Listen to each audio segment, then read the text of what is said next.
Assalamualaikum warahmatullahi wabarakatuh. Waalaikumsalam warahmatullahi wabarakatuh. Bismillahirrahmanirrahim. Alhamdulillahirabbil alamin.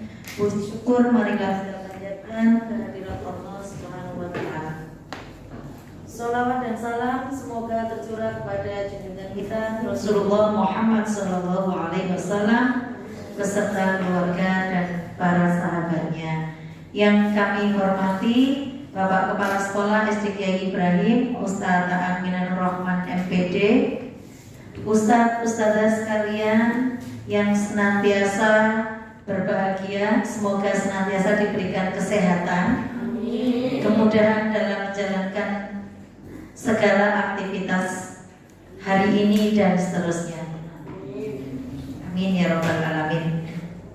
Kami ucapkan terima kasih yang sebesar-besarnya atas kehadiran Ustadz-Ustadzah semuanya di ruangan ini untuk mengikuti diseminasi dari kami calon guru penggerak angkatan 6. Baik Ustadz-Ustadzah sekalian, sebelum saya melanjutkan ke materi inti, kami akan memperkenalkan diri terlebih dahulu. Izinkan kami memperkenalkan diri, yaitu saya sendiri di sini Siti Nikmah SPD, calon guru penggerak angkatan 6 kelas 83 dengan fasilitator saya Ibu Munafiah SAG dan Ibu pengajar praktik kami Ibu Uke Afrianti SPD. Selanjutnya kami persilakan kepada Ustazah Deni Isarawati. Terima kasih. Saya calon guru penggerak angkatan 6 dengan fasilitator Ibu Juniati Jusniar SPH SPD MPD dan pengajar praktik Bapak Andi Wibowo SPD. Ya, terima kasih Ustazah Deni. Selanjutnya ada di samping saya rekan kami CGP angkatan 6 juga, kepada Ustazah kami silakan. Bismillahirrahmanirrahim. Assalamualaikum warahmatullahi wabarakatuh. Waalaikumsalam warahmatullahi wabarakatuh. Terima kasih Ustadz-Ustadzah atas kehadirannya untuk mengikuti diseminasi modul 1.4 kami dari CGP Angkatan 6. Saya sendiri dari kelas Surabaya 84 dengan fasilitator Bapak Sigit Kuncoro, dan guru pembimbing praktek saya adalah Bapak Rito Yanuar. Kebetulan beliau bertugas di PP Amatul Ummah. Terima kasih. Assalamualaikum warahmatullahi wabarakatuh. Waalaikumsalam warahmatullahi wabarakatuh. Terima kasih Ustazah Deni dan Ustazah Nurjana. Bapak Ibu sekalian yang kami hormati, sebelum memasuki materi inti, bolehkah kita sejenak untuk relaksasi? Boleh. Ya, terima kasih. Baik, kami mulai langsung ya.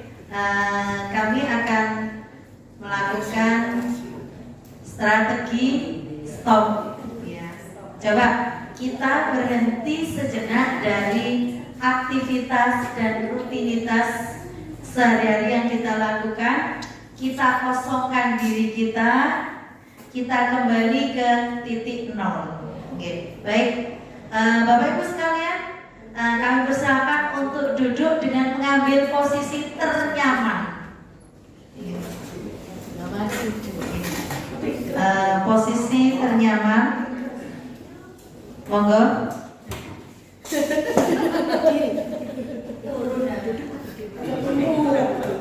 Ternyaman. Ya. Ambil posisi ternyaman. Letakkan kedua telapak tangan kita di atas paha.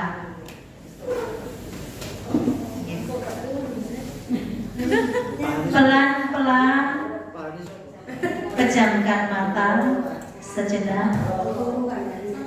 Pejamkan mata sejenak. Kita berhenti dari aktivitas rutinitas kita sehari-hari. Pelan-pelan tarik nafas, dalam-dalam, tahan, nikmati alunan musik ini.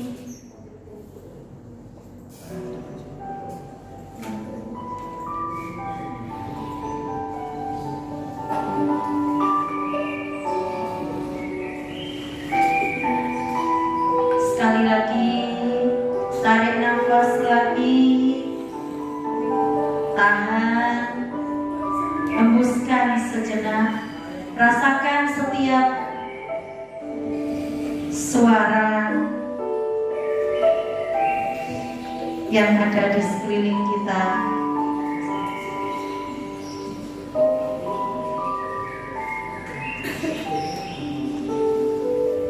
Ambil nafas pelan, nafas dalam.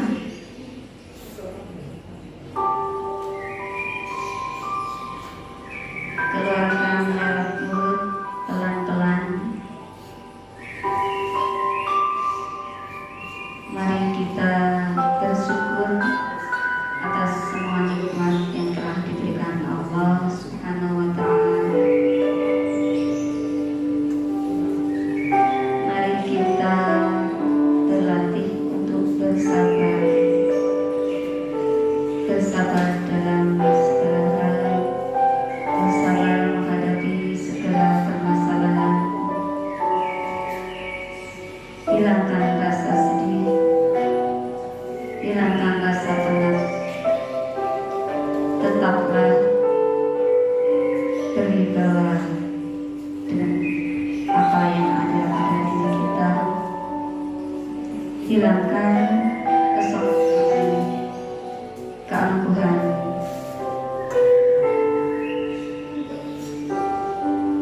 Ketenangan merupakan sumber kekuatan yang besar.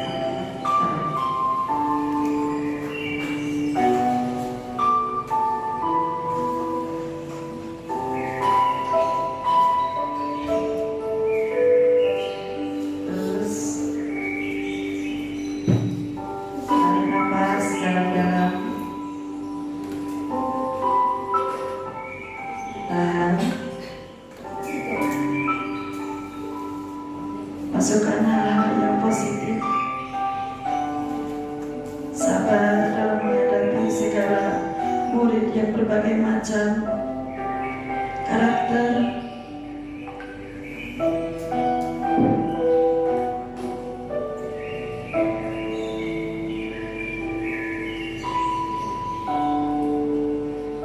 Sabar menghadapi wali murid yang berbagai macam karakternya.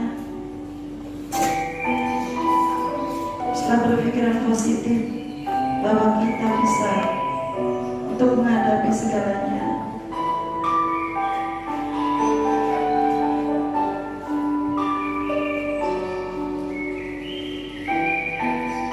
Banyaklah bersyukur kita dijadikan Allah sebagai pendidik anak-anak bangsa, penerus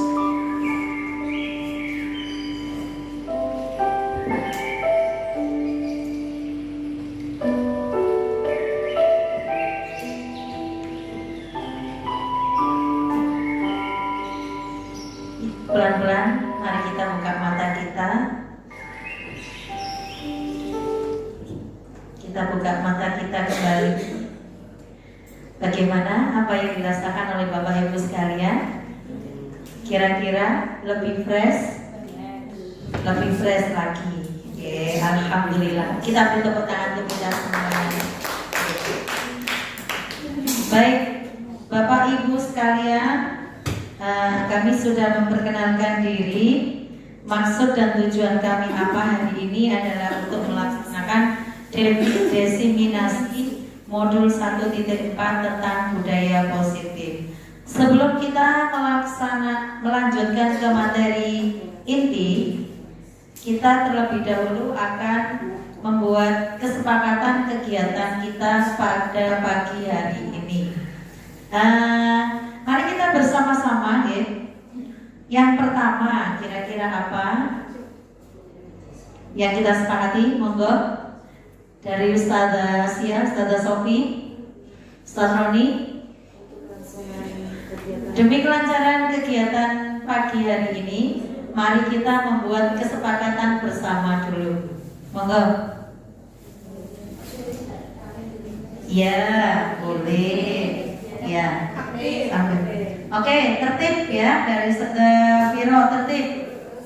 Kemudian selanjutnya aktif. Tertib mengikuti kegiatan. Selanjutnya yang kedua adalah aktif. Memberikan umpan balik. Selanjutnya, monggo Ustazah, yang lainnya bebas. Oke. Ustazah Sofi, monggo. Tepat waktu. Nah ini ya, tidak boleh molor, Ustazah. Ya, karena mulainya molor nanti selanjutnya juga insya Allah mundur. Oke. Baik. Tepat waktu. Selanjutnya, Ustazah yang lainnya. Apa? Ustaz Faisal monggo. Tidak boleh makan. Boleh. Oke. Tepat waktu. Apalagi Ustazah? Boleh kok. Apa lagi? Monggo. Berapa itu? Bahagia. Ustazah, bahagia selalu. Bahagia selalu Ustazah Dina. Oke. Bahagia selalu. Ya, bahagia selalu. Jangan lupa bahagia. Ya. Ya, well being ya. Oke, baik. Selanjutnya apa lagi Ustazah? Perut harus kenyang. Boleh makan ya di Sambi ya Ustazah. Oke. Enggak apa-apa, monggo. Apa lagi Ustazah? Ya. Boleh makan tapi tetap mengikuti dengan tertib ya. Oke, selanjutnya apa lagi Ustazah? Apalagi menjaga kebersihan ruangan kelas. Baik. Ya, menjaga kebersihan ruangan kelas. Jadi nanti setelah makan pulang sampah harus dibuang, di bawah juga ya. Baik. Selanjutnya apa lagi Ustazah? Monggo. Kalau ke kamar mandi izin dulu. Ya. Oke. Izin jika mau ke belakang. Terus apa lagi? Ya, menciptakan suasana nyaman. Ya, menciptakan suasana yang nyaman dan kekeluargaan ini sepertinya. Oke. Ya. Ya, apalagi sudah cukup Ustazah? Kesepakatan yang kita buat pagi hari ini. Baik, saya ulangi sekali lagi. Kesepakatan kegiatan diseminasi budaya positif. Yang pertama, tertib mengikuti kegiatan. Yang kedua, aktif memberikan umpan balik. Yang ketiga, tepat waktu. Yang keempat, bahagia selalu. Yang kelima, boleh makan asal konsentrasi. Yang keenam, menjaga kebersihan ruangan kelas. Yang ketujuh, izin jika keluar ruangan. Yang kedelapan, menciptakan suasana nyaman dan kekeluargaan. Sudah disepakati semuanya Ustazah? Oke, terima kasih banyak. Baik, Ustazah sekalian, sebelum saya melanjutkan ke sini, coba ke materi inti. Terlebih dahulu saya ingin tes suaranya. Coba tepuk satu. Semangat, semangat, semangat. Terima kasih Ustazah. Baik, saya ingin mengajak Ustazah semuanya untuk mengenang kembali ke masa lalu. Ya. Asik. Di sini ada yang punya masa lalu? Pasti punya masa lalu ya. Makanya sampai ada judul lagu masa lalu. Oke, baik. Baik. Pasti Ustazah semuanya ketika bersekolah dulu punya kenangan yang tidak pernah terlupakan. Nah, tentu saja pengalaman ada yang menyenangkan dan ada yang tidak menyenangkan. Nah, saya ingin bertanya kepada ustaz-ustazah semuanya, manakah yang paling berkesan sampai sekarang? Menyenangkan. Yang menyenangkan. Baik, Ustazah Putri yang menyenangkan. Nah, oke, boleh saya bertanya Ustazah, mengapa pengalaman itu menjadi sangat menyenangkan? Karena memiliki filosofi yang sangat istimewa. Oh, Yang mana ini filosofi yang sangat istimewa. Tentu ini sangat membekas sekali ya. Baik.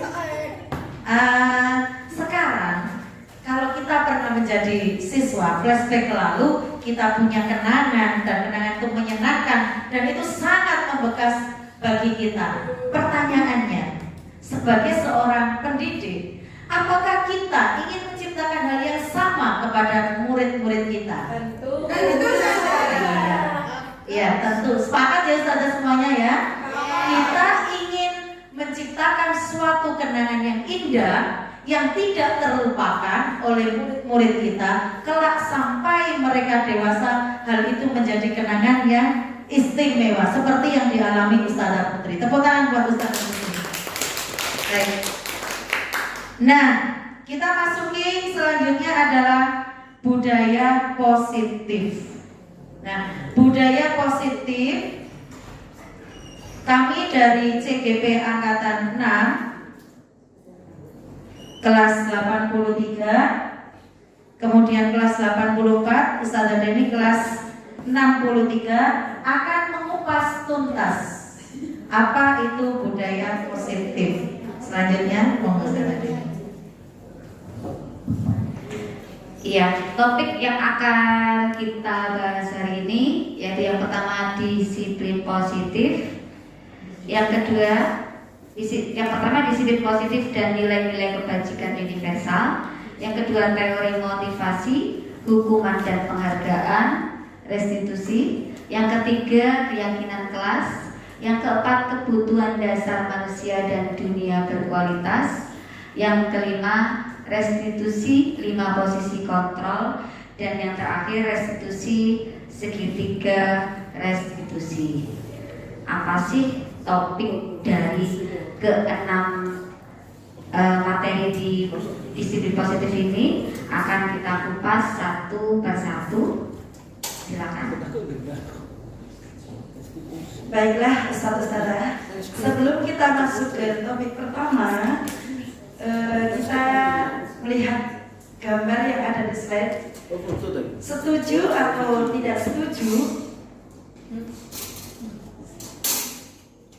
Setuju atau tidak setuju dengan ada hukuman dapat mendisiplinkan anak? Dan yang kedua, hukuman itu menggunakan hal positif seperti membaca atau membersihkan halaman sekolah, itu dapat meningkatkan disiplin anak, atau memberi penghargaan dapat meningkatkan motivasi belajar anak.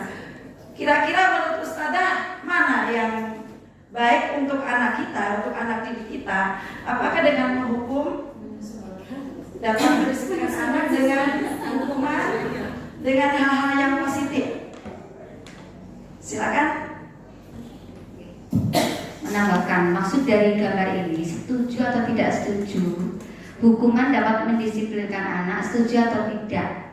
Ustazah, hukuman dapat mendisiplinkan anak, ya pasti ada yang bilang setuju, tidak gitu ya. Dan yang gambar kedua, pemberian hukuman dengan hal positif seperti membaca atau membersihkan halaman sekolah dapat meningkatkan disiplin anak, setuju atau tidak? setuju. Iya, kelihatannya suara banyak yang setuju gitu ya. Iya. Dan gambar yang terakhir, memberi penghargaan dapat meningkatkan motivasi belajar anak, setuju atau tidak? Setuju. Mungkin yang diam itu tidak setuju gitu deh. Ada yang nggak menjawab. Oke, mari kita kupas nanti deh. Iya, kupas tuntas gitu ya. Karena ini mengawali, jadi kita harus tahu dulu. Karena terkait dengan disiplin positif, kita kaitkan dengan hukuman, ya. Mari kita lanjutkan. Apa sih disiplin itu? Nah, di sini makna dari disiplin. Makna dari disiplin berasal dari bahasa Latin disiplina yang artinya belajar. Makna asal dari kata ini berkonotasi dengan disiplin diri dari murid-murid Sokrates dan Plato. Disiplin diri membuat orang menggali potensinya menuju sebuah tujuan apa yang dia hargai. Namun dalam budaya kita, makna kata disiplin telah berubah menjadi sesuatu yang dilakukan seseorang pada orang lain untuk mendapatkan kekuatan. Kecenderungan umum adalah menghubungkan kata disiplin dengan ketidaknyamanan, bukan dengan apa yang kita hargai atau pencapaian suatu tujuan yang mulia. Itu makna disiplin. Baik, selanjutnya kita akan membahas tentang disiplin dan nilai-nilai kebajikannya. Nah, baik, di sini sudah ada berpasang-pasangan, ya? Sudah berpasang-pasangan? Ya. Oke, Ustaz Viro mungkin bisa berpasangan dengan Ustaz Roni. Oh, silakan. Ustaz di sini. Oke, mengajar praktek. Memantau, saya memantau. Oke, baik. Berikutnya, ya, mari kita bereksperimen dulu ya. Oke, asik. Kita akan bahas siapa sesungguhnya yang memiliki kontrol. Nah, di sini kalau kita praktek itu ada alat dan buahnya itu secara kertas yang mudah digenggam dengan ukuran dan ketebalan, kemudian ada alat tulis. Di potongan kertas tulis satu benda atau satu nilai atau satu sesuatu yang sangat amat berharga bagi Anda. Saya yakin Bapak Ibu di sini semuanya pasti memiliki sesuatu yang sangat berharga, baik itu berupa wujud benda materi ataupun yang lainnya. Di rumah pasti ada sesuatu, diingat-ingat, bayangkan benda apa yang menurut Bapak Ibu itu istimewa. Ya, sertifikat tanah.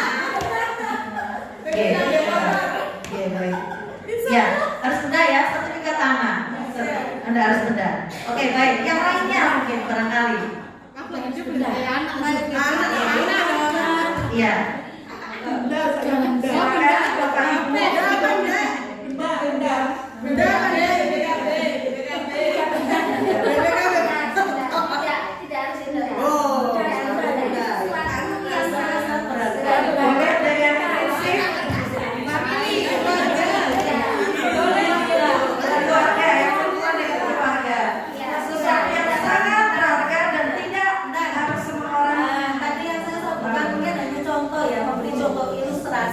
Tapi tidak perlu disebutkan sertifikat tanah dari saya. Dalam hati saya katanya sangat berharga ya. Bayangkan, ya bayangkan. Silakan Ada Menggenggam seperti di tangan diberikan. di tangan aja. Di tangan aja. Di tangan aja. Bayangkan di tangan Bapak Ibu ini Ada sesuatu yang sangat berharga dan tidak orang lain perlu tahu. dan orang lain tidak boleh memiliki. Bayangkan.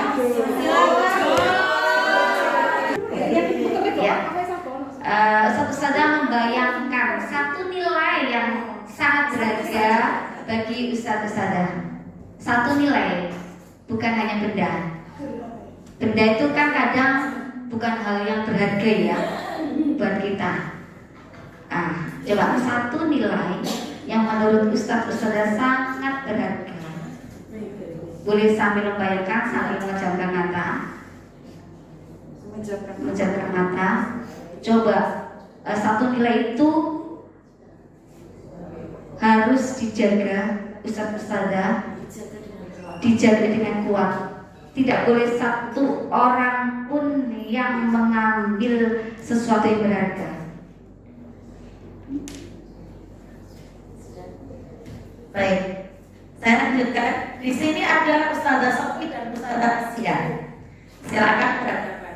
Ustazah Sofi menggenggam sesuatu yang punya nilai yang sangat berharga.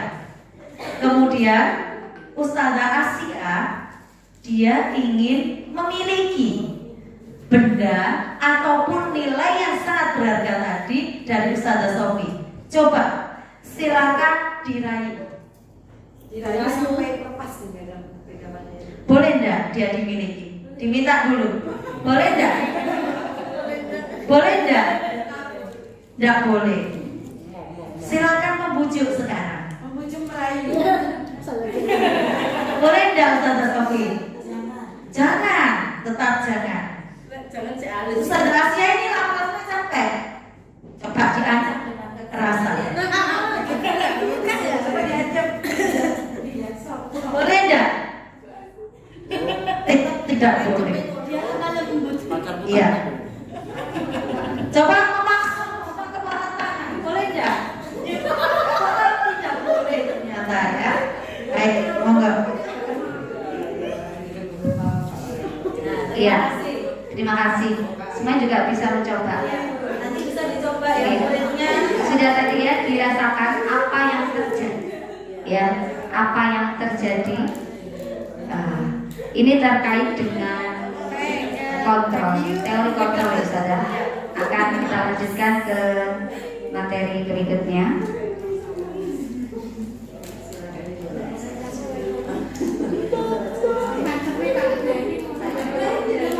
Baik, ya. Kita sudah praktek tadi ya. Jadi tentu saja sesuatu yang sangat berharga, yang memiliki nilai yang sangat tidak terukur ya kalau berharga itu bagi kita. Jika diminta oleh orang lain, kita tidak berkenan untuk memberikan, pasti kita tidak akan memberikannya.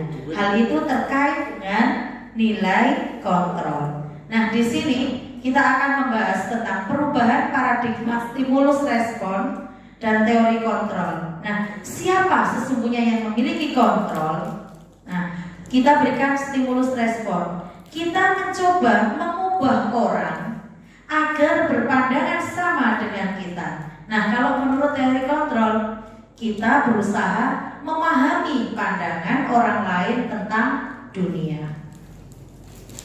Kemudian, perilaku buruk dilihat sebagai suatu kesalahan kalau menurut stimulus respon. Nah, kalau menurut teori kontrol, maka semua perilaku itu memiliki tujuan. Menurut stimulus respon, orang lain bisa mengontrol saya. Kalau teori kontrol, hanya Anda yang bisa mengontrol diri Anda. Sekali lagi, orang lain bisa mengontrol saya. Kalau teori kontrol, hanya Anda yang bisa mengontrol diri Anda sendiri. Berikutnya, stimulus respon, saya bisa mengontrol orang lain. Sedangkan teori kontrol, Anda tidak bisa mengontrol orang lain.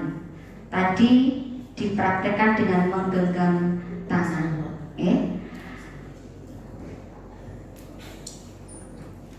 Untuk perubahan paradigma stimulus respon dan kontrol yang selanjutnya yaitu saya bisa mengontrol orang lain, itu termasuk stimulus respon. Untuk teori kontrolnya, Anda tidak bisa mengontrol orang lain.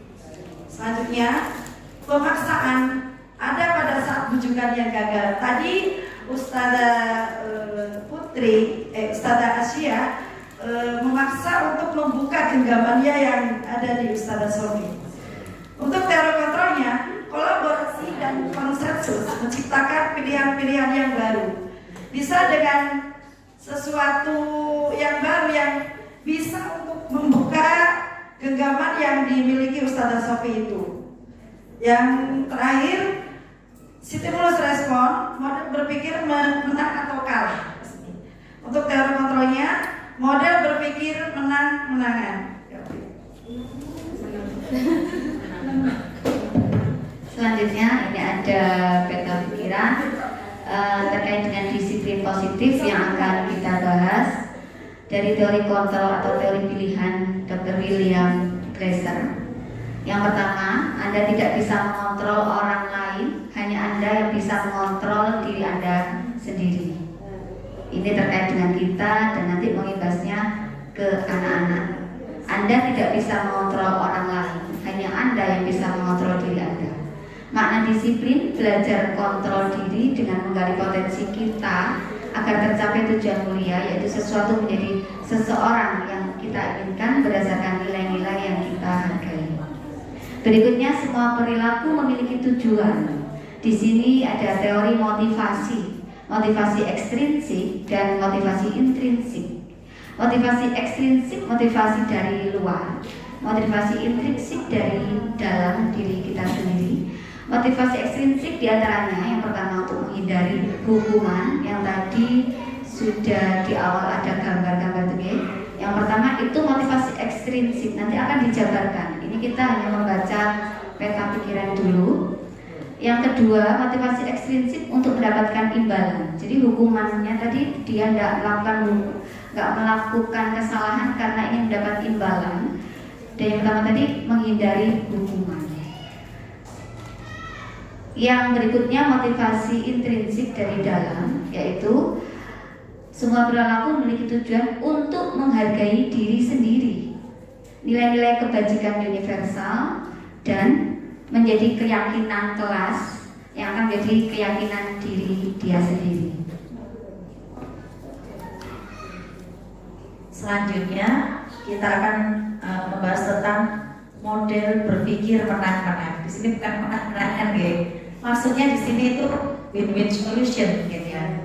Jadi semua merasa menang ya, semua merasa terakomodir. Jadi tidak ada satu menang, satu kalah, ya. Jadi, nah kemudian selanjutnya kolaborasi dan konsensus menciptakan pilihan-pilihan baru. Kaitannya dengan tadi yang di depan tadi, setujukah Anda dengan hukuman, dengan pemberian reward? Kemudian yang satu lagi tadi tentang memberikan hukuman tapi yang bersifat positif seperti membaca dan lain-lain. Nanti kita akan bahas di sini ada 5 posisi kontrol guru. Ya. 5 posisi kontrol guru di sini. Yang pertama sebagai seorang penghukum. Kemudian yang kedua sebagai pembuat rasa bersalah. Yang ketiga sebagai teman. Yang keempat sebagai pemantau. Yang kelima sebagai manajer. Nah, nanti akan kita tayangkan seperti apa, posisi penghukum, rasa bersalah, sampai yang terakhir manajer. Nah, harapannya kita sebagai seorang pendidik, kita berada di posisi manajer, bukan sebagai seorang penghukum ataupun pembuat rasa bersalah. Minimal kita berada di posisi sebagai seorang pemantau. Nah, kemudian bagaimana untuk menyelesaikan suatu permasalahan yang kita hadapi di kelas? Kita bisa menggunakan segitiga restitusi. Nah, hal baru lagi ya. Kalau saya baru tahu di guru penggerak itu ada istilah restitusi ya di sini. Kalau sebelumnya mungkin restitusi dalam kata yang lain. Ternyata di dunia pendidikan kita pakai istilah restitusi, yaitu sebagai penyelesaian masalah. Nanti ada satu yang pertama, strategi yang ada dalam segitiga restitusi, menstabilkan identitas. Yang kedua, validasi kebutuhan. Yang ketiga, menanyakan tentang keyakinan. Selanjutnya, kita akan membahas tentang realitas. Kebutuhan kita itu berbeda. Kita berusaha memahami pandangan orang lain tentang dunia. Setiap orang itu memiliki gambaran yang berbeda-beda. Tentu saja ada kebutuhan manusia yang harus kita penuhi, yaitu ada 5. Yang pertama tentang penguasaan, kasih sayang, rasa diterima, kesenangan, dan juga kebebasan.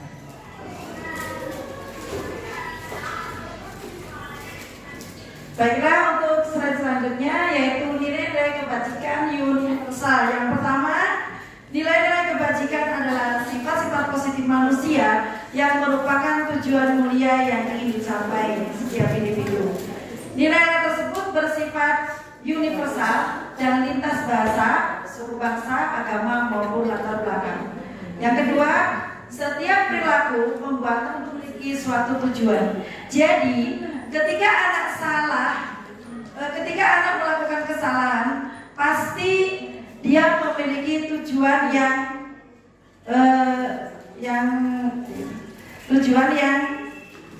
dicapai. Yang ketiga, dengan mengaitkan nilai-nilai kebajikan yang diyakini seseorang, maka motivasi intrinsiknya akan terbangun, sehingga menggerakkan motivasi dari dalam untuk dapat mencapai tujuan mulia yang diinginkan menurut Yen Gosen 1998. Yang ketiga, nilai-nilai kebajikan yang ingin dicapai oleh setiap anak Indonesia kita kenal dengan profil pelajar Pancasila.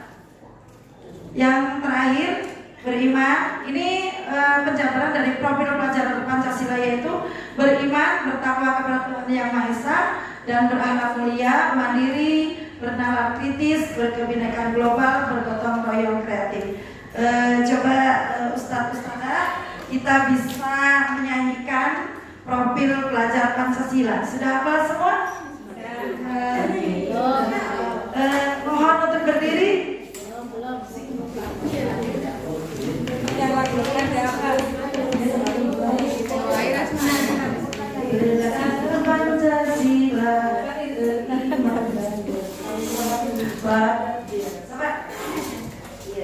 Sudah hafal semua ya, saudara-saudara? Ini saudara sudah mempraktekkan, apalagi saudara Sofi dan saudara. Oke, siap. 1, 2, 3. Belajar Pancasila, beriman dan bertakwa kepada Tuhan Yang Esa, dan berakhlak mulia, berdiri dengan berdoa, gotong royong, mandiri, kreatif, dan bernalar kritis. Coba bisa lagi. Belajar Pancasila, beriman dan bertakwa pada Tuhan Yang Esa, dan berakhlak mulia, berkebinekaan global, gotong royong, mandiri, kreatif, dan bernalar kritis. Masya Allah. Hebat semuanya. Semoga anak-anak kita semua menjadi profil pelajar Pancasila yang baik. Amin. Selanjutnya, Ustaz. Baik, terima kasih Saudara Jana. Selanjutnya, Bapak Ibu sekalian, kita akan membahas tentang teori motivasi, hukuman, penghargaan, dan restitusi. Mungkin tadi di poin yang awal masih bingung ya, ini apa sih yang dimaksud sebenarnya itu? Ada motivasi, ada hukuman, penghargaan, restitusi. Ya, mari kita kupas di sini bersama-sama. Oke, baik.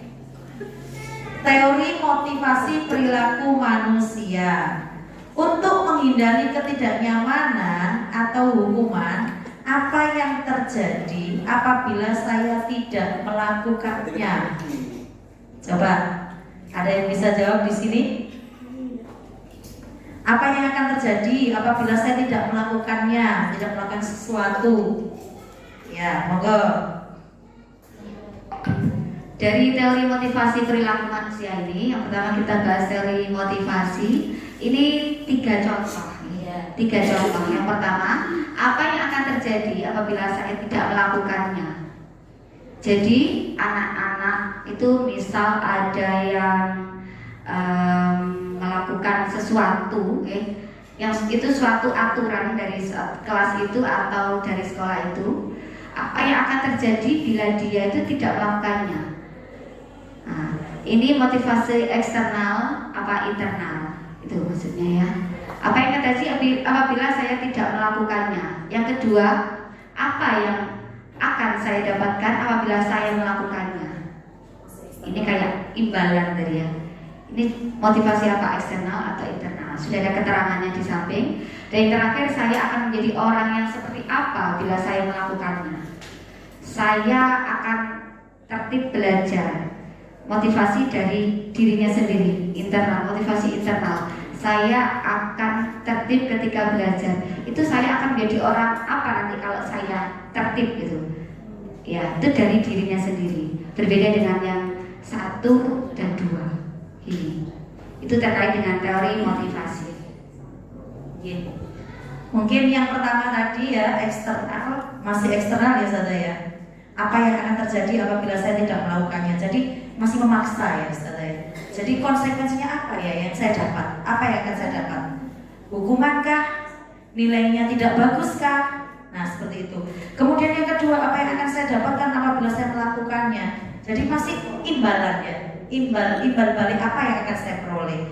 Jadi ini motivasi yang timbul dari luar karena paksaan ya, karena paksaan.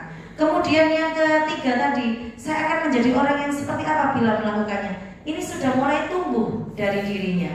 Jadi ini internal. Harapannya dari motivasi eksternal maupun internal yang kita harapkan sebagai pendidik adalah ya menumbuhkan ya motivasi internal dari dalam diri. Kenapa kok internal?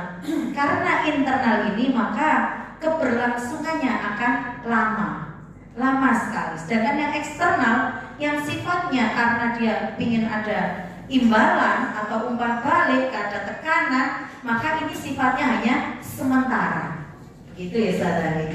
Baik, selanjutnya mari kita kembali flashback ke quotes dari KHD. Apa sih merdeka itu menurut beliau? Maka merdeka itu artinya tidak hanya terlepas dari perintah, akan tetapi juga cakap buat memerintah dirinya sendiri. Sebagai manusia seutuhnya mampu berdiri di atas kaki sendiri. Gitu. Moga saudara.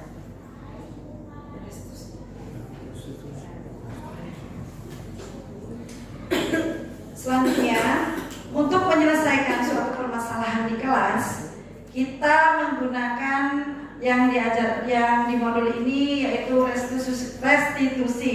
Restitusi itu apa sih? Proses menciptakan kondisi bagi murid untuk memperbaiki kesalahan mereka, sehingga mereka bisa kembali pada kelompok mereka dengan karakter yang lebih kuat. Restitusi juga merupakan proses kolaboratif yang mengajarkan murid untuk mencari solusi untuk masalah mereka dan membantu murid berpikir tentang orang seperti apa yang mereka ingin menjadi tujuan kuliah dan bagaimana mereka harus memperlakukan orang lain. Oke, lanjut. Di sini ada 9 ciri-ciri. Ya, 9 ciri-ciri restitusi bisa dilihat di ini di slide. Yang pertama, bukan untuk menebus kesalahan, namun untuk belajar dari kesalahan. Yang kedua, memperbaiki hubungan. Yang ketiga, tawaran, bukan paksaan. Yang keempat, restitusi itu menuntun untuk melihat ke dalam diri. Yang kelima, restitusi mencari kebutuhan dasar yang mendasari tindakan. Yang keenam, restitusi diri adalah cara yang paling baik. Yang ketujuh, restitusi fokus pada karakter, bukan tindakan. Yang kedelapan, restitusi fokus pada solusi. Dan yang terakhir, restitusi mengembalikan murid yang berbuat salah pada kelompoknya. Berikutnya kita akan membahas tentang keyakinan kelas. Nah, mengapa tidak peraturan kelas? Nah, awalnya itu tata tertib ya Ustaz. Dari tata tertib kita berubah ke ada kesepakatan kelas, ya, kesepakatan kelas. Nah, selanjutnya kita akan belajar tentang keyakinan kelas. Mengapa kok keyakinan kelas, bukan peraturan? Nah, seperti tadi yang sudah kita bahas sebelumnya tentang nilai-nilai keyakinan kelas sebagai motivasi intrinsik. Nah, itu lebih menggerakkan seseorang dibandingkan mengikuti serangkaian peraturan-peraturan yang ada.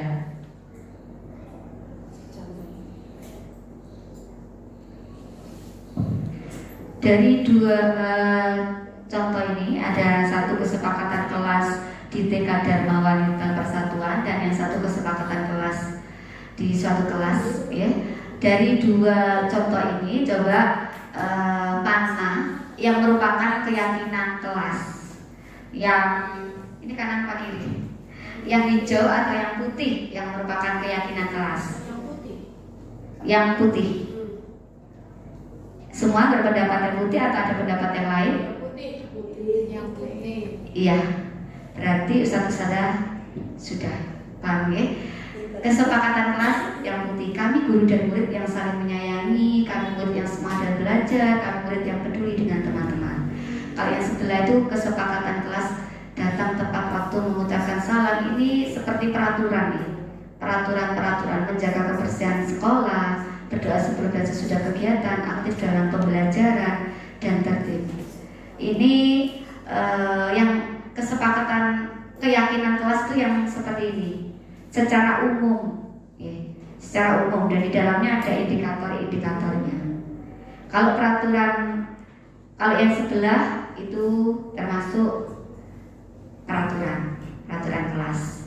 Jadi kita mengarah ke kesepakatan kelas, tapi dari poin-poin kesepakatan kelas itu ada indikator masing-masing. Seperti itu. Mari dilanjutkan. Berikutnya terkait dengan peraturan dan keyakinan. Seperti ini, saudara. Yang pertama, selalu kembalikan buku ke tempatnya. Ini peraturan. Keyakinan kelasnya, tanggung jawab tadi. Berikutnya, dilarang mengganggu orang lain. Nah, ini peraturan. Ya. Seringkali peraturan itu dengan kalimat negatif ini. Dan keyakinan kelasnya menghormati orang lain. Berikutnya, hadir di sekolah 15 menit sebelum pembelajaran dimulai. Kalau keyakinan kelasnya menghormati orang lain, berkomitmen, seperti itu. Berikutnya, kalau peraturan itu dilarang melakukan kekerasan, sementara keyakinan kelasnya menjadi keselamatan, menghormati orang lain. Kemudian kalau peraturannya itu dilarang menggunakan narkoba, maka keyakinan kelasnya menjadi kesehatan. Kalau peraturan kelasnya itu bergantian atau menunggu giliran, maka keyakinan kelasnya menjadi menghormati orang lain atau bersabar. Kalau peraturan kelasnya itu gunakan masker, maka keyakinan kelasnya kesehatan dan keselamatan. Jika peraturan kelasnya itu jangan berlari-lari di kelas atau di koridor, maka keyakinan kelasnya menjadi keselamatan dan keamanan. Sampai di sini bisa dipahami, guys, saudara sekalian. Menambahi sedikit dari Ustazah Nima yang ada di sini, peraturan dan keyakinan kelas. Jadi intinya untuk membuat keyakinan kelas itu menggunakan kata-kata positif. Jangan sampai ada kata jangan atau tidak. Begitu aja.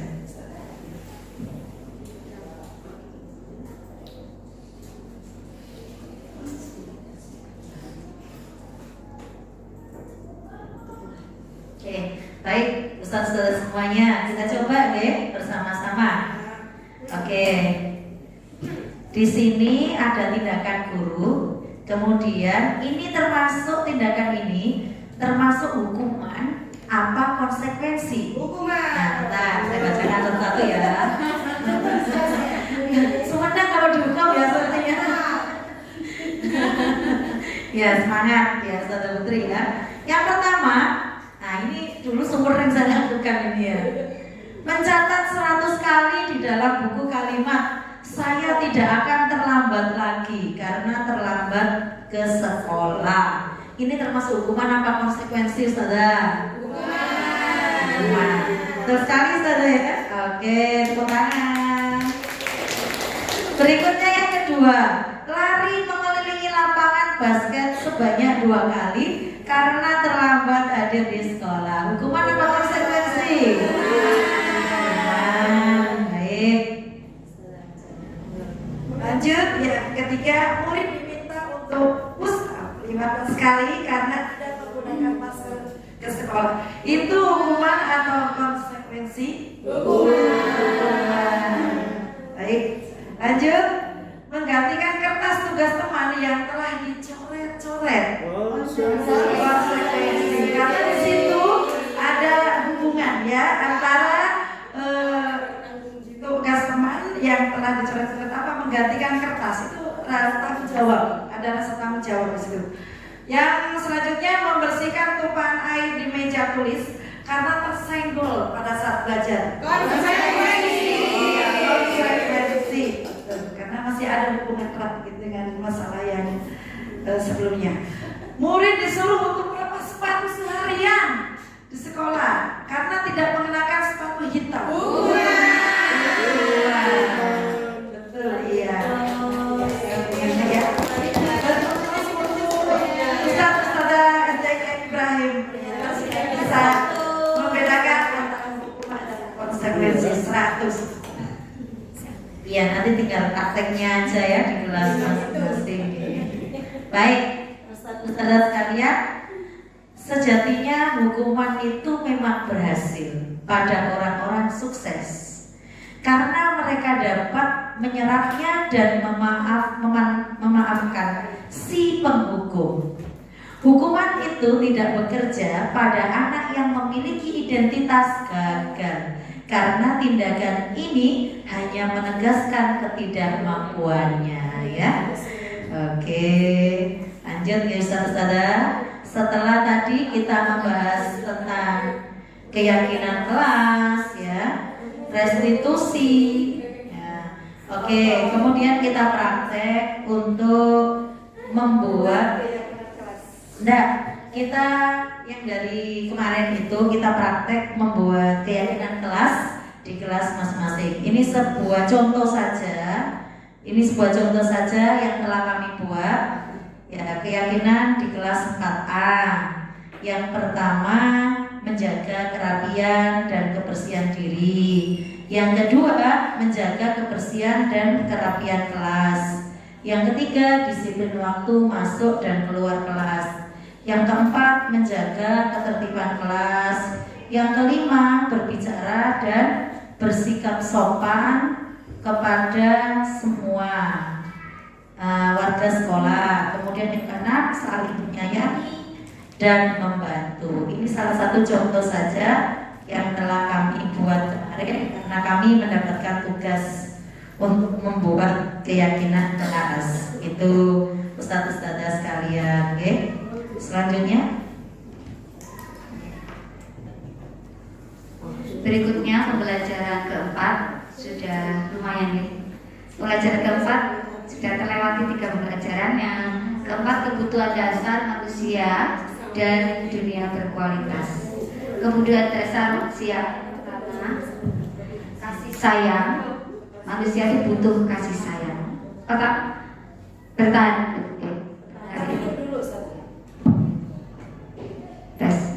Kebutuhan dasar manusia yang pertama bertahan hidup, butuh ini ya.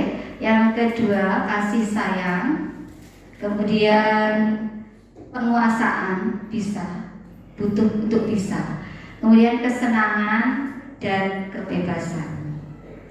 Kita semua pasti butuh ini, begitu juga dengan anak-anak ya.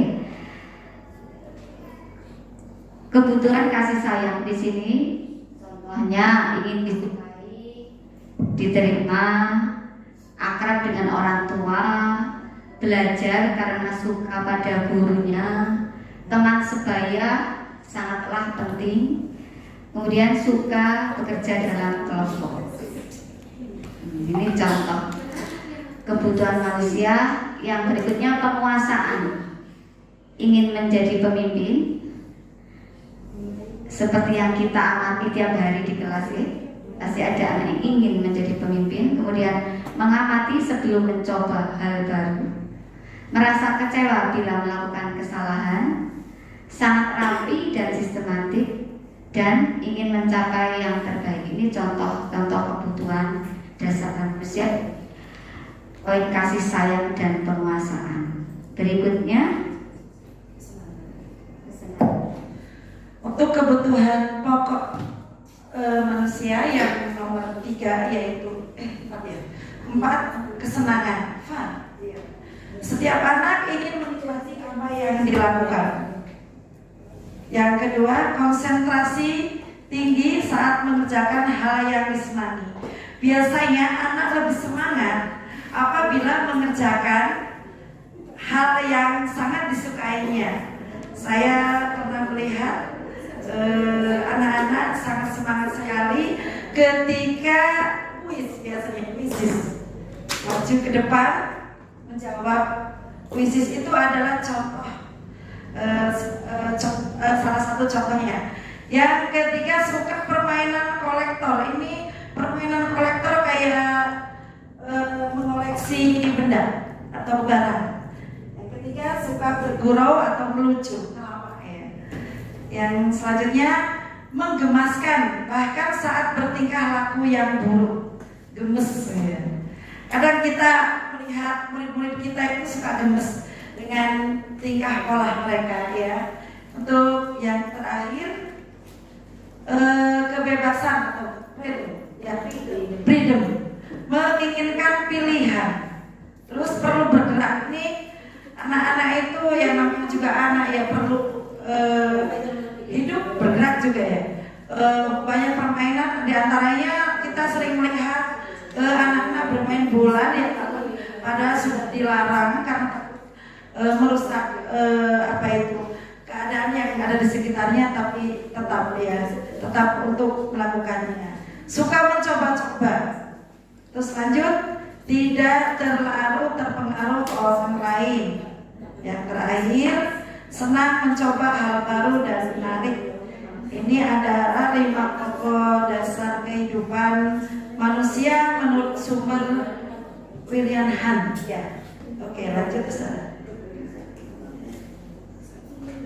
Baik, selanjutnya kita akan membahas tentang posisi kontrol. Seperti yang sudah saya sampaikan sebelumnya tadi, 5 posisi kontrol yaitu memberi hukuman, kemudian sebagai teman, kemudian membuat rasa bersalah, terus ada pemantau, terakhir adalah manajer. Maka kita akan bahas di sini 5 posisi kontrol. Di sini kita bisa melihat diri kita berada di posisi mana sih? Kita sebagai apa terhadap anak itu? Kemudian coba kita bahas identitas gagal, kemudian identitas sukses.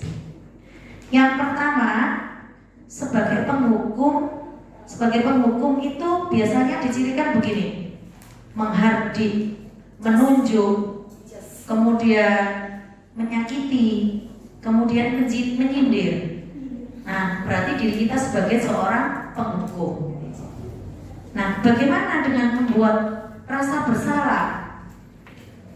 Cirinya itu selalu berceramah dan selalu mengatakan seharusnya kamu itu tidak begini.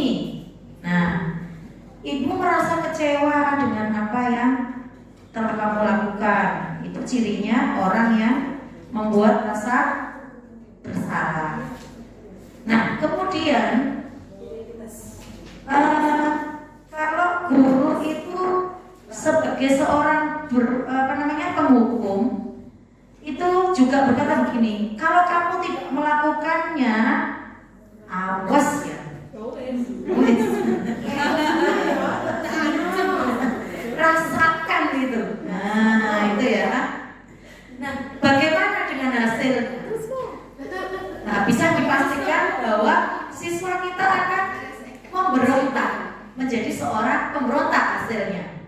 Dan dia cenderung akan selalu menyalahkan orang lain. Dan yang paling fatal, dia akan menjadi seorang pembohong, suka berbohong. Kenapa? Karena dia akan mencari alasan dan seterusnya. Nah, kemudian kaitannya dengan dunia yang berkualitas itu bagaimana?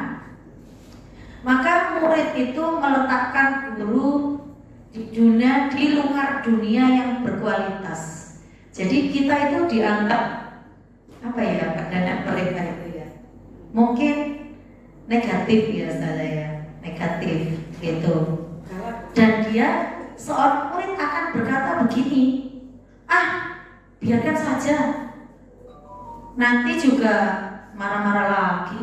Ya, jadi dianggap sesuatu yang biasa, yang wajar gitu ya. Gitu itu. Nah kemudian dampaknya yang akan terjadi kepada murid-murid kita, dia senantiasa mengulangi kesalahannya.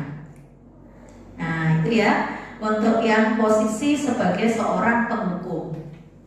Bisa dipahami ya Ustazah sampai di sini. Nah kemudian kita sebagai seorang pembuat rasa bersalah, dari kelima ini yang sudah kami pelajari, ternyata posisi yang paling berbahaya ada di posisi ini.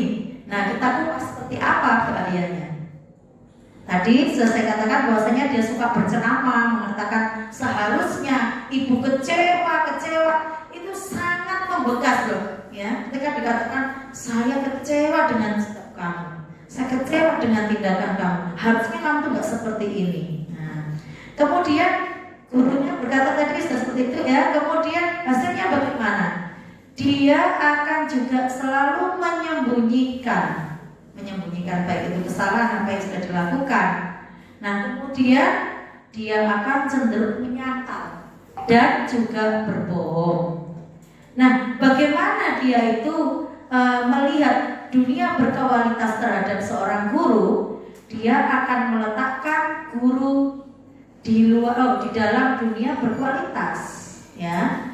Kemudian muridnya berkata, dia akan selalu berkata begini, maafkan saya Bu, maafkan saya Pak.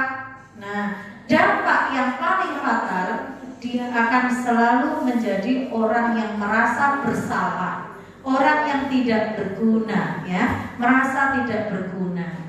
Nah fatal sekali ya. Di sini fatalnya itu akibatnya, ke depannya, jangka panjangnya.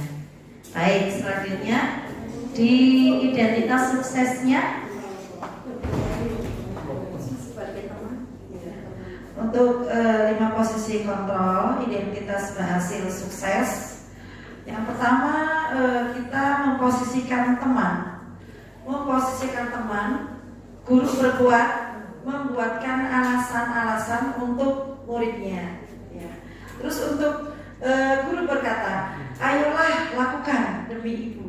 Masa kamu tidak mau? Ingat, kelak ibu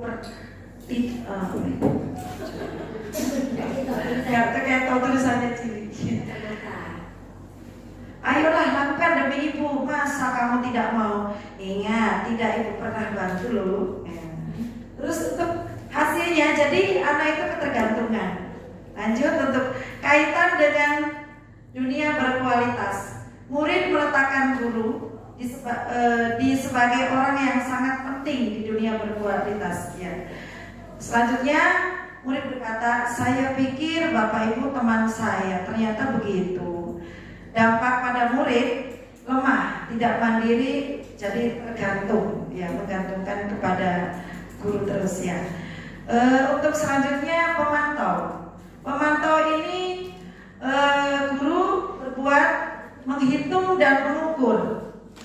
Guru berkata, apa peraturannya? Hasilnya menyesuaikan diri bila diawasi. Jadi murid kalau tidak diawasi, dia akan cenderung tidak melakukan. Jadi dia hanya diawasi saja, murid tersebut akan melakukannya. Untuk kaitan dengan dunia berkualitas, murid meletakkan guru peraturan dan hukum di dunia berkualitas. Murid berkata, berapa banyak bintang yang saya harus peroleh, berapa halaman yang harus saya tulis. Nah ini adalah mengharapkan sesuatu. Dampak pada murid, menitik beratkan pada sanksi atau hadiah untuk dirinya. Lanjut manajer Ustaz. Ya, yang terakhir, pembahasan yang terakhir identitas berhasil, sukses, kontrol dirinya, yaitu menghargai diri sendiri. Kalau posisi guru di manajer ini, guru mengajukan pertanyaan-pertanyaan kayak memancing, pertanyaan terkait dengan misal menurut kamu keyakinan sekolah mana yang perlu kamu tingkatkan dan sebagainya. Pokoknya dengan pertanyaan-pertanyaan. Guru berkata, apa yang kita yakini, apa yang bisa kau kerjakan untuk memperbaiki masalah ini. Jadi tentunya kita buat keyakinan kelas dulu, baru kita melaksanakan proses posisi kita sebagai manajer. Hasilnya bisa menguatkan pribadi anak itu. Kaitannya dengan dunia berkualitas, murid meletakkan dirinya sebagai individu yang positif dalam dunia berkualitas.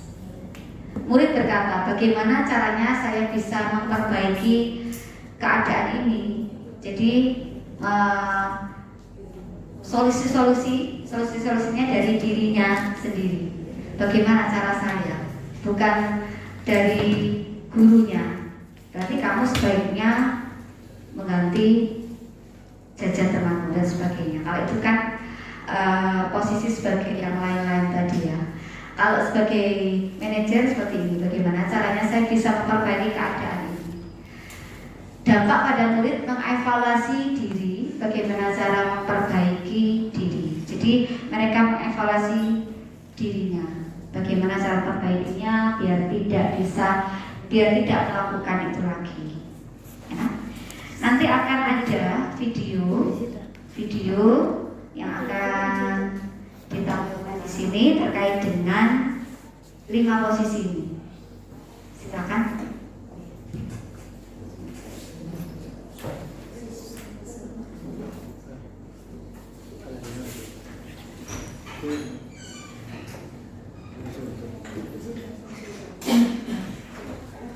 Tadi kan seperti teori-teori itu. Coba kita lihat praktek dari video ini.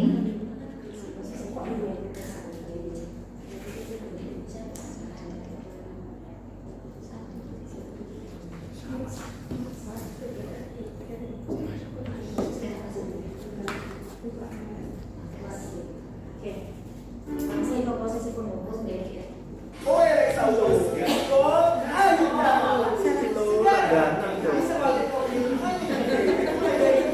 Itu premium. Itu tuh.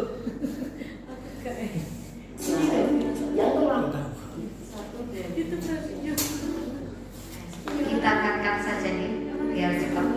Nah ini contohnya.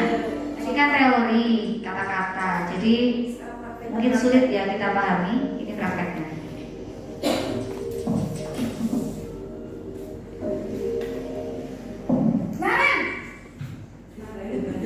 Sini kamu.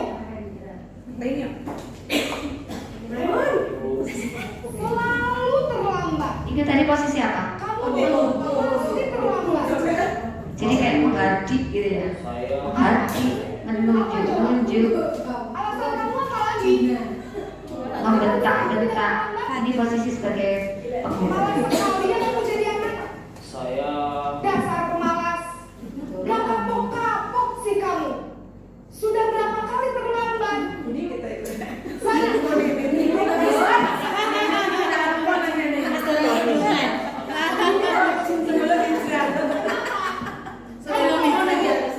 berani-beraninya jawab.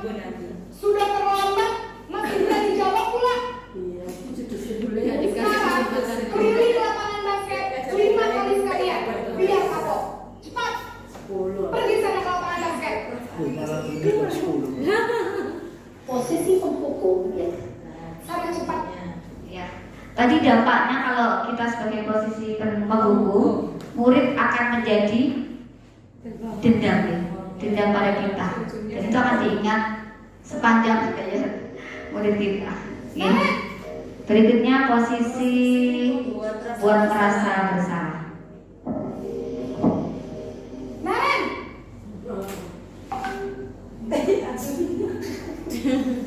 selamat pagi Bu. Naren. Kamu kenapa terlambat lagi, nak? Ya Tuhan, Naren. Kok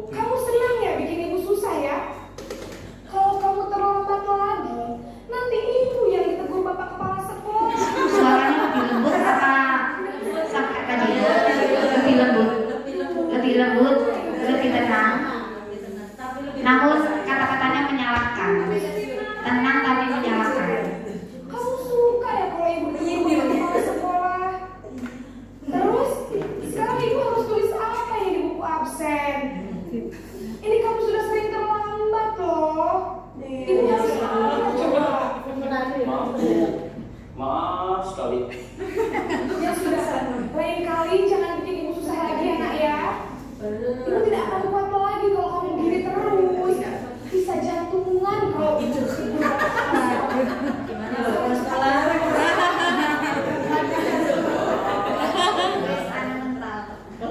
Nah, itu tadi membuat murid merasa bersalah, rendah diri. Sekarang sebagai teman. Posisi sebagai teman. Ya kan. Selamat pagi Bu. Wah, sudah jam berapa ini nak? Lebih mesra ya Oh, kesini. iya saya. Kan teman. Suara guru ramah sekali. Ramah. Terus kayak bersenda gurau. Padahal siswa melakukan kesalahan, tapi guru kayak senda gurau. Iya Ini Bu. posisi sebagai teman. Itu tadi, jadi biarpun saya lari kencang, tetap gak kekejar Bu. Ya sudah sana, nanti lain kali larinya lebih kencang lagi ya, biar gak terlambat lagi. Bikin seneng ibu, demi ibu, bisa kan? Bisa lah Bu. Ya sudah sana bersekolah, ibu beresin urusan absen kamu. Kamu ini ada saja. Tadi sebagai teman. Selanjutnya pemantau. Selanjutnya pemantau atau monitor. Pagi Bu. Naren, apa perasaan sekolah kita tentang jam berapa kita harus berangkat? Kita harus di sekolah jam 7 Bu. Ini pakai suara tinggi apa enggak? Sedang. Enggak. Ini enggak pakai suara tinggi, Paham Bu? enggak emosi juga. Tinggal puas pas jam Iya. istirahat selama 20 Suaranya datar. Ya benar, konsekuensinya demikian. Jadi nanti jam 9.30 pas istirahat, kamu harus tinggal di kelas, kerjakan tugas tambahan untuk ketertinggalan kamu, ya. Baik Bu. Nah, itu tadi cenderung formal ya, posisi pemantau atau monitor. Jadi, selanjutnya tanya tadi gimana Bu Saudara? Dampaknya ke konsekuensi ya, hadiah kayak gitu ya, yang tadi. Kepada konsekuensi. Iya, selalu dikembalikan ke hadiah konsekuensi. Ini yang terakhir, posisi sebagai manajer. Pagi Bu. Selamat pagi, Naren. Ya, sekolah masuknya jam 7, sekarang sudah jam 7.20. Jadi sekarang bagaimana ini, Naren? Maaf Bu, saya lupa salah alarm saya semalam. Baiklah, menurut kamu, keyakinan sekolah yang mana yang perlu kamu tingkatkan?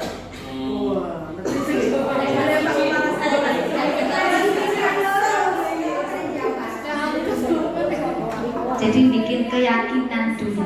Jadi kita mengembalikan ke anak-anak pada keyakinan tadi yang sudah disepakati. Bagaimana kamu akan memperbaiki masalah keterlambatan ini?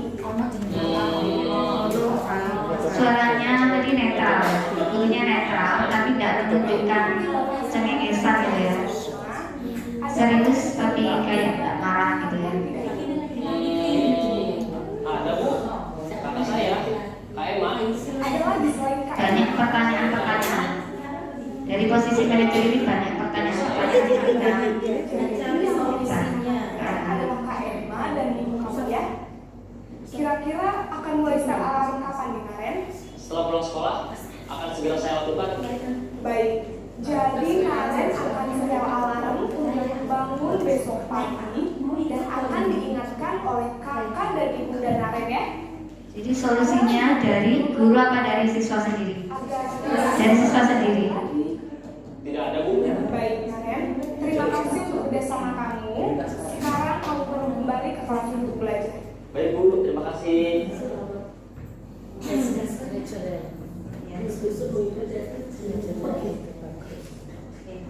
Baik, Bapak Ibu semuanya, dari 5 pilihan tadi, kira-kira setelah dari ruang kelas ini, mana yang menjadi pilihan ideal Bapak Ibu semuanya? Yang mana? Yang mana?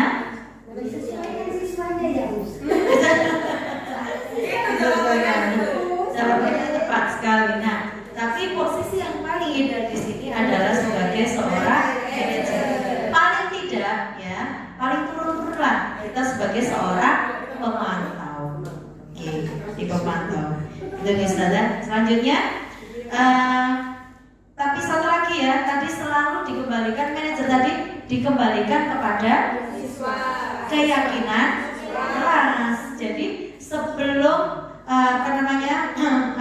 membuat satu keputusan, maka terlebih dahulu siswa diajak kembali kepada keyakinan kelas gitu. Jadi nanti buat keyakinan kelas terlebih dahulu. Kita akan membahas ke segitiga restitusi. Di segitiga restitusi ini ada 3 langkah ya. Ada 3 langkah dalam penyelesaian masalah. Yang pertama yaitu menstabilkan identitas. Kemudian yang kedua adalah validasi kebutuhan.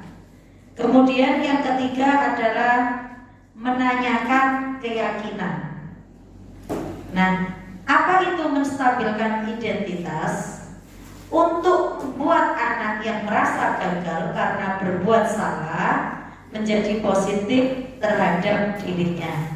Nah, guru akan berkata, berbuat salah itu hal yang manusiawi.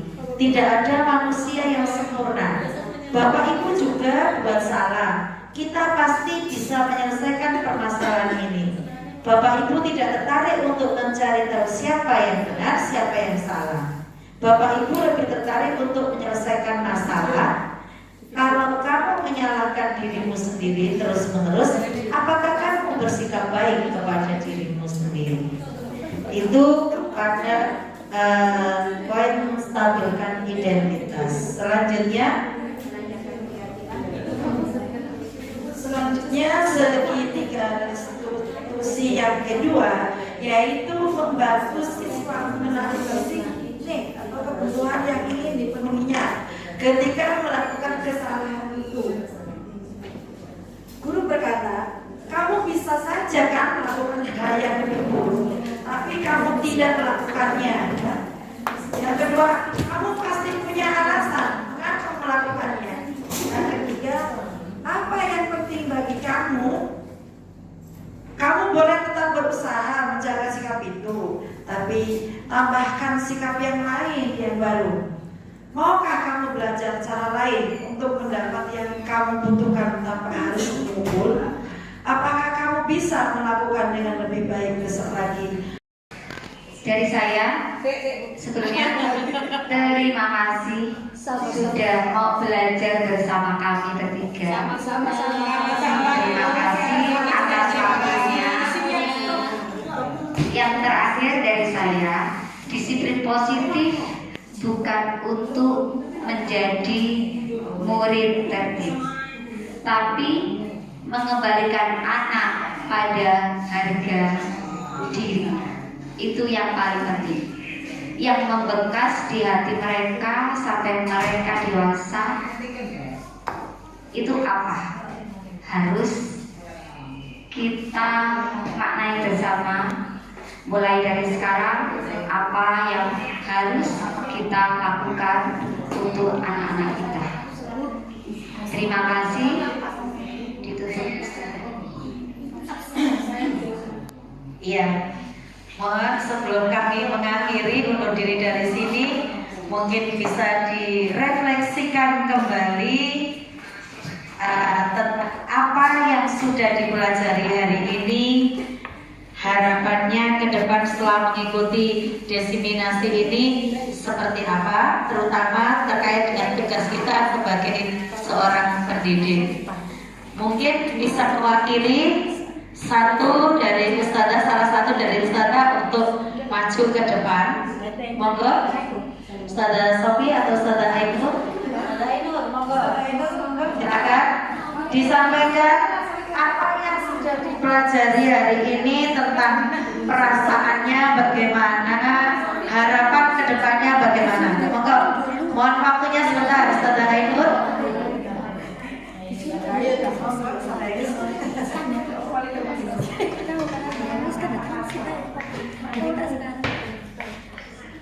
Oke, assalamualaikum warahmatullahi wabarakatuh. Waalaikumsalam.